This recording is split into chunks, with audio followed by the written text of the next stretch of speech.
Hello everyone, welcome to CP classes. Guys hopefully आप अपने घर में सब अच्छे होंगे। तो गाइस अच्छे रहिए, ध्यान रखिए अपना। एंड गाइस आज हम डिस्कस करेंगे घटना चक्कर सीरीज में पॉलिटी से related questions. And session start करने से पहले मैं आपको बता दूं, आज के सेशन में हम कवर करेंगे चार्टर एक्ट से रिलेटेड क्वेश्चंस।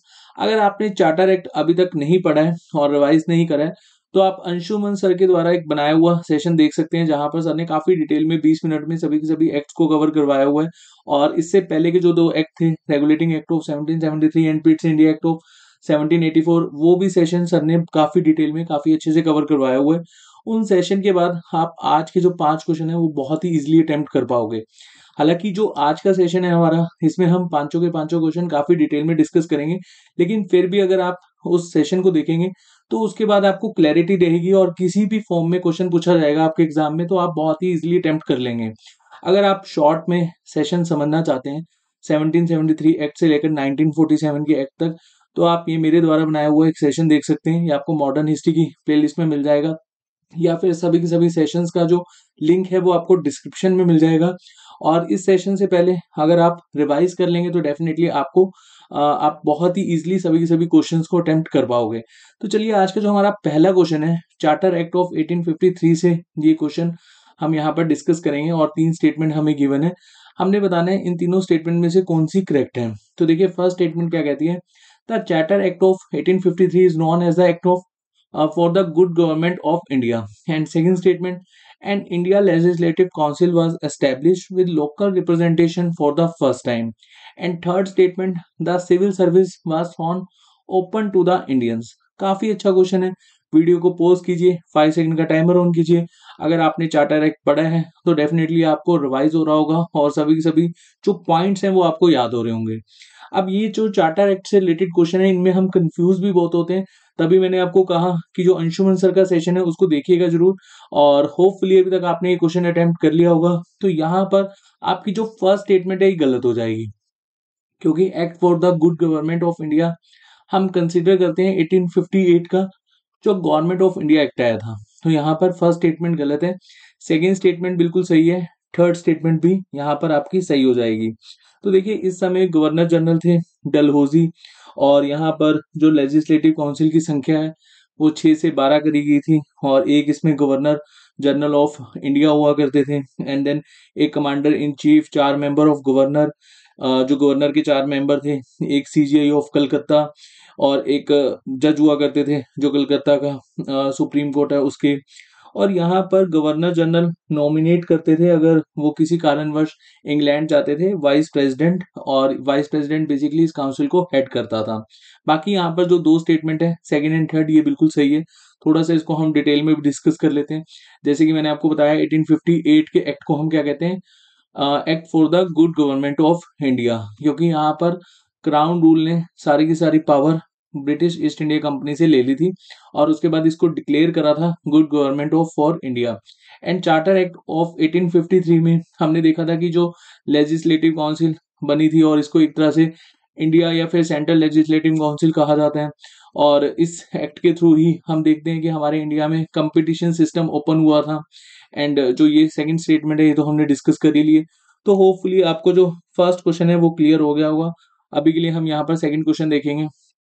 देखिए, सेकंड क्वेश्चन है चार्टर एक्ट ऑफ 1813, और यहाँ पर हमने देखना है कि कौन सी स्टेटमेंट सही है।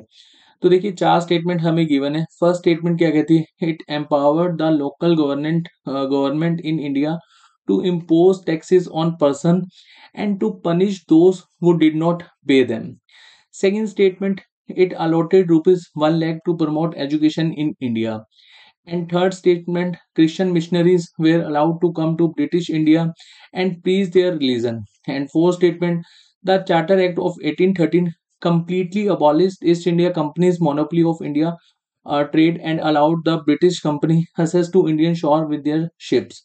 तो देखिए, 4 स्टेटमेंट है, और इन 4 स्टेटमेंट में से 3 स्टेटमेंट, इवन चारों स्टेटमेंट इतने इंपॉर्टेंट है, यहाँ पर आपका जो 1813 का एक्ट है वो यहाँ कंप्लीट हो जाएगा, और यही बेसिकली स्टेटमेंट आपको देखने को मिलेंगी।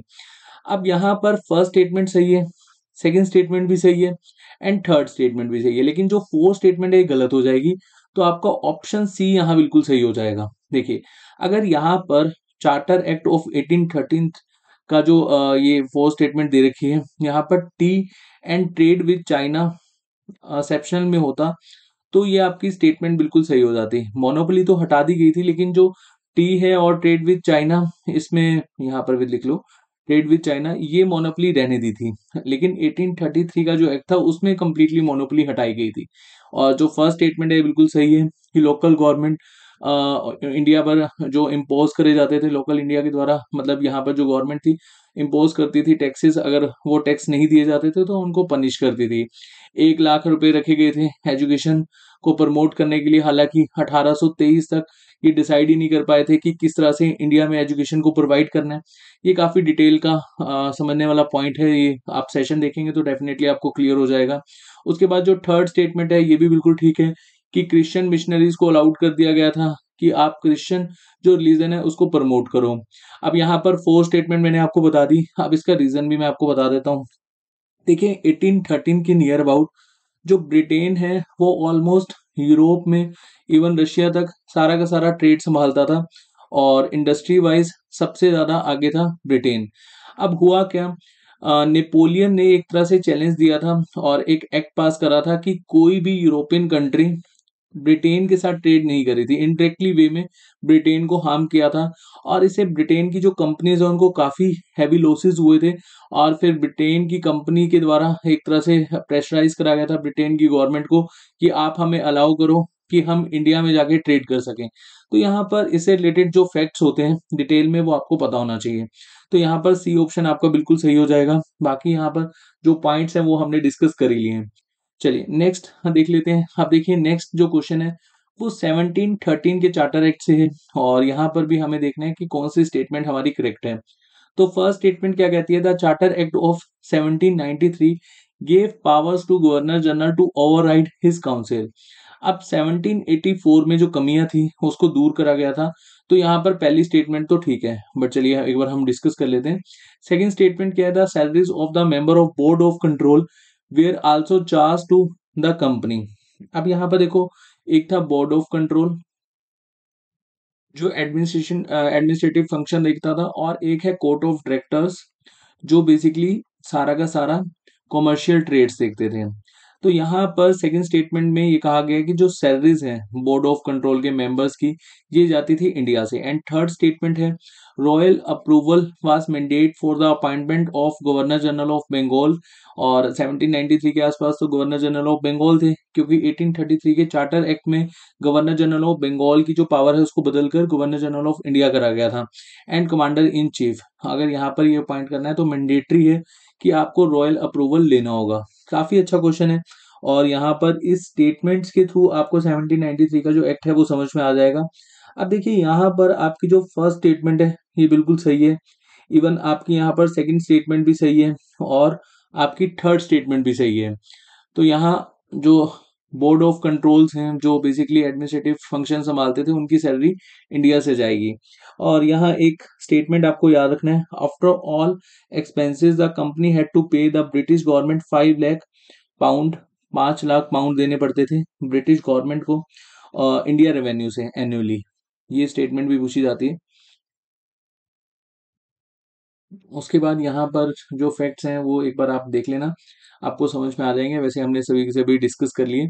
चलिए नेक्स्ट क्वेश्चन देख लेते हैं। The charter act created for the first time a government of India having authority over the entire territorial area processed by the British in India.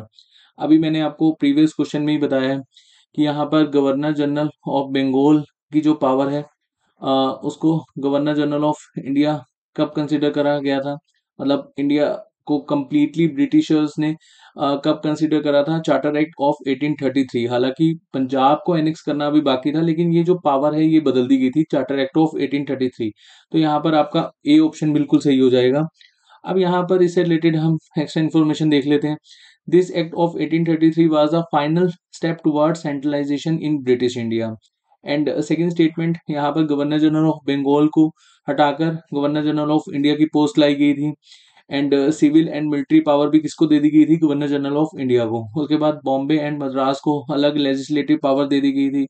उसके बाद जो कमर्शियल बॉडी है ब्रिटिश ईस्ट इंडिया कंपनी की, मतलब यहाँ पर जो trading एक पावर थी ब्रिटिश ईस्ट इंडिया कंपनी के पास, वो यहाँ से ले ली गई थी, मतलब एक तरह से मोनोपोली कंप्लीटली ले ली गई थी।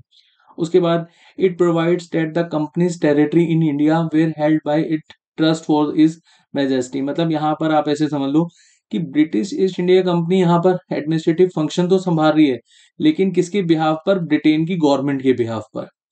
उसके बाद आज का जो हमारा लास्ट क्वेश्चन है, the first law commission under the chairmanship of Lord Macaulay which recommended codification of the penal code, the criminal procedure code was established by the, तो ये कौन से एक्ट में आया था? 1833 के, 1793 के, 1813 के, या फिर 1853 के?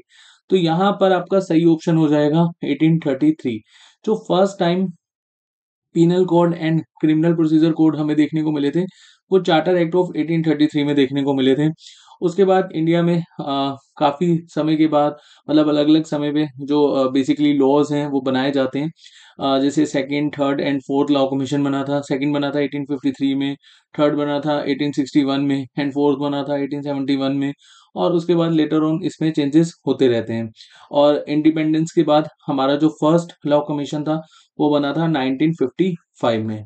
तो आज जो हमने 5 क्वेश्चन डिस्कस करे, होपफुली इन पांचों क्वेश्चन में ऐसा आपको कोई भी डाउट नहीं रहा होगा।